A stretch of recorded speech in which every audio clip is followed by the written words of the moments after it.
Bonjour à toi, chers parents. Dans cette vidéo, je vais te parler de quand tu te sens en train de te noyer et que tu ne fais rien. Alors, je m'explique. C'est pas une vidéo pour te culpabiliser, mais c'est pour te parler d'un phénomène normal. Si tu ne me connais pas, moi c'est Florence, j'accompagne les parents qui vivent des crises au quotidien à en sortir et à retrouver la complicité avec leurs enfants. Et si c'est ton souhait, je t'invite à écouter cette vidéo jusqu'au bout et à la partager si vraiment tu vois que ça peut aider quelqu'un. Donc je te le disais, ce que tu vis, c'est pas forcément, tu sens que tu te noies mais tu ne fais rien. C'est pas que tu ne fais rien en fait, c'est que tu vas faire des choses mais qui ne changent pas vraiment ta situation.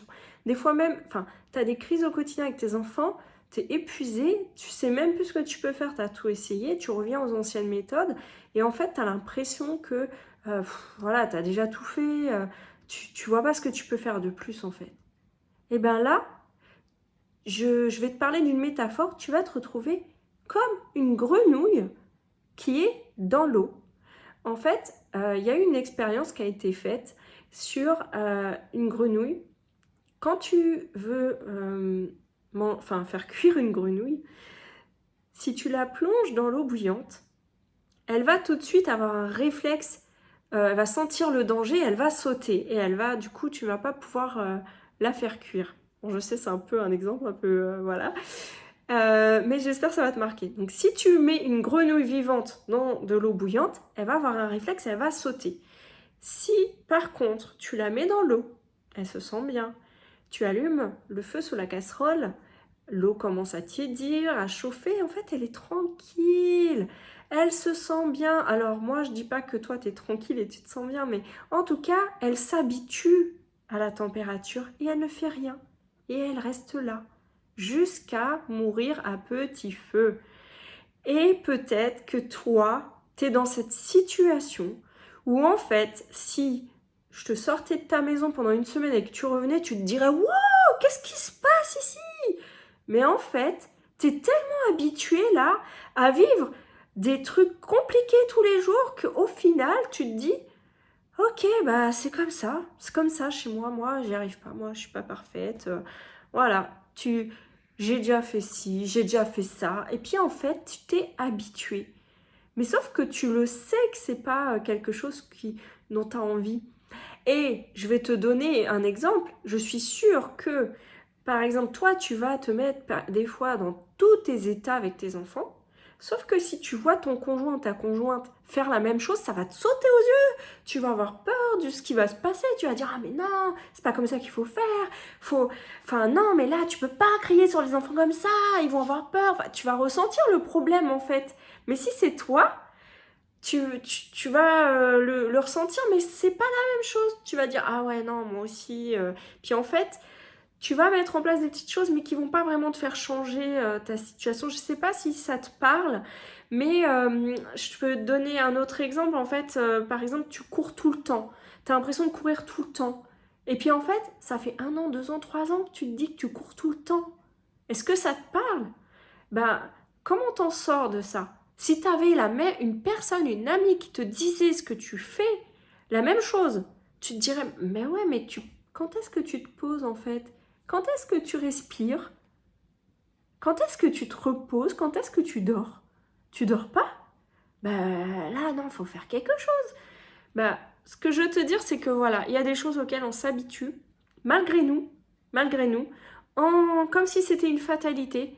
Or, pour moi, il n'y a pas de fatalité. Il y a que, est-ce que ce problème-là, c'est important pour toi ou pas? Et là, ça va t'aider à décider.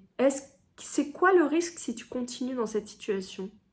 Est-ce que tu vas mourir à petit feu ou pas? Ou finalement, c'est peut-être pas si grave que ça pour toi. Et c'est ok, il y a des choses qui peut-être sont pas si importantes pour toi. Donc, dans cette vidéo, moi, ce que je veux que tu retiennes, c'est identifie ce qui est vraiment un problème pour toi. Si pour toi, crier tous les jours, c'est vraiment un problème, alors il faut s'en occuper. Il n'y a pas à se dire c'est normal, c'est les 2 ans, c'est normal, c'est l'adolescence. Non, c'est pas normal. C'est pas que c'est pas normal. C'est normal ce que tu vis. En fait, ce que tu vis n'est pas anormal, mais de ne de ne pas en parler ou de ne pas chercher des solutions, en fait, c'est ça qui, en fait, tu vas t'y habituer, mais au fond, tu vas pas être heureux, en fait. C'est ça que je veux te dire. Donc, moi, je t'invite vraiment à prendre le temps de s'occuper de ce problème, car oui, ça demande du temps. Il n'y a pas de miracle. Ça, voilà. Peut-être qu'il y a des choses, en fait, tu t'en es pas occupé parce que tout d'un coup, ça allait mieux. Puis tu as pensé que ça allait se résoudre. Mais en fait, le problème, il est toujours là. Donc, voilà. Dans cette vidéo, je t'aide à réfléchir à vraiment à ce qui est important pour toi et à ce que tu te dises s'il y a un problème que tu as qui dure depuis longtemps, est-ce que c'est vraiment un problème important? Et si c'est pas un problème important, arrête d'en parler alors du coup. Si pour toi courir pour tout le temps, bah ça te va, bah, arrête de dire que tu cours tout le temps. Bon, je sais, ouais, j'y vais un peu fort, mais je pense que des fois c'est bon de se dire les choses avec honnêteté et que en soi, bah il y a rien de bien, il y a personne qui peut te dire ce que tu dois faire ou pas. C'est à toi de savoir. Donc tu l'auras compris, moi je suis coach, donc du coup je pose des questions des fois un petit peu qui chamboulent, mais tu l'as compris. Si tu souhaites échanger, enfin c'est vraiment bienveillant de ma part. Et si tu souhaites échanger avec moi, réserve sous cette vidéo un appel avec moi parce que lors de cet appel, non seulement on va faire le point sur ta situation et sur tes besoins, pour identifier quels sont tes besoins et voir quelle piste de solution tu as pour y répondre. Maintenant, je te souhaite une belle journée, je te dis à très bientôt.